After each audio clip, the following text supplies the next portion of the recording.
Wearing a mask in Canada could now cost you up to 10 years in jail. The country's MPs have approved a bill banning people from hiding their faces during riots. That act was introduced last year, indeed, in response to trouble after an ice hockey match. Masked fans rampaged through the streets when the team lost the Stanley Cup. Let's talk about this. It's a controversial law. Michael Forian's on the line. He's a reporter with CJAD Radio in Montreal. Hi there. 10 years for wearing a mask. It does sound draconian no matter how you look at it. How do people in Canada see it then? Well, you know, you have to understand here it's the Conservative government that is implementing this. They have a majority in the House of Commons at the moment. They also have a majority in the Senate, our upper house there. So, I mean, this law is going to pass. There's nothing stopping it now. But I think what it comes down to is that people are looking at this in a response of not only the Stanley Cup hockey match that happened about a year and a half ago, 2 years ago, where Vancouver ended up losing and fans started going outside rioting on the streets. It cost millions and millions of dollars of damages in the streets of downtown Vancouver.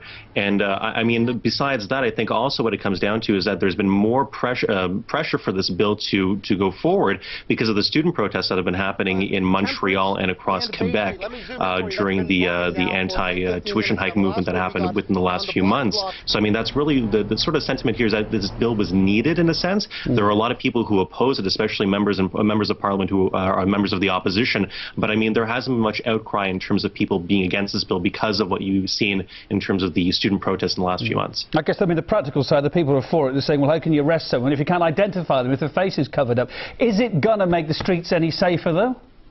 Not necessarily, because, I mean, what we already have in terms of what municipalities, what major cities in Canada do currently, they have their own bylaws that are in place that are able to prevent, you know, people from, you know, during major riots or major acts of violence or unlawful assemblies, rather, from wearing masks in the first place. And if somebody's actually out there on the streets, you know, bashing somebody's car window or smashing a storefront, there are laws that allow the police to obviously go in there and intervene and stop a criminal from doing something like that.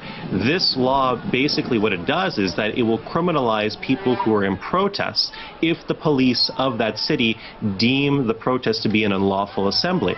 Now, of course, that varies from jurisdiction to jurisdiction in terms of how easy it is for the police force to say this is an unlawful assembly or it is a lawful assembly. But let's look at Montreal, for example, and across Quebec, and any major city in Quebec, where if you are 50 people or more in a peaceful protest and a non-violent protest, that could be deemed an unlawful assembly if you have not presented your itinerary and the directions of according to your protest routes to the police force of the municipality in Quebec before the protest is started. And that's what's causing a lot of controversy here, because people are saying, you know, it's my inherent right to go out and express our opinions and be able to go to the streets and take to the streets in a peaceful manner, but this will be criminalizing even peaceful protests. So that's what the problem is here. But when peaceful protests go bad, that's the question. How do you deal with it? Now, I know you've experienced a protest yourself. You're a great person to give us some insight. You covered those student protests in Canada that made all those global headlines. What makes a peaceful demonstration turn violent? Where's the blame lie, or is there any hard and fast to it?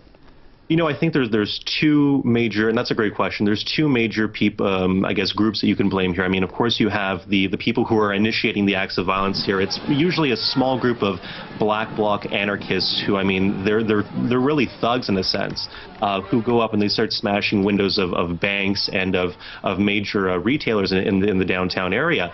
They're the ones who really start the problem here. But then again, you could say, well, it's the police force who really initiate this violence, because they might be not going after these people in the first place. They will be attacking peaceful protesters in the streets. They'll be going after them. When I was covering as a reporter the major, I guess, protests that were happening in downtown Montreal because of the students' protests that were happening there, basically what I saw from my perspective is that I was even attacked for basically just filming police, for doing my job, for being able to report on a story. And I mean, I didn't understand it at the time why that was happening, and I really, it made me look upon the police, our police force in downtown Montreal, and say to them, you know what, I work with you on a daily basis, I do press conferences with you, I'm able to interact with the people on your force, but then when it comes to a protest situation, you guys attack me and you guys attack my colleagues as well. What's happening here? And I mean, to some extent, people said to me, well, you know, you have to understand they're only doing their job. That could only go to a certain extent, I think. Michael, we've got to leave it there, I'm afraid, but thanks ever so much for a bit of insight there from you. Michael Forian, reporter for CJAD Radio Montreal. Thank you.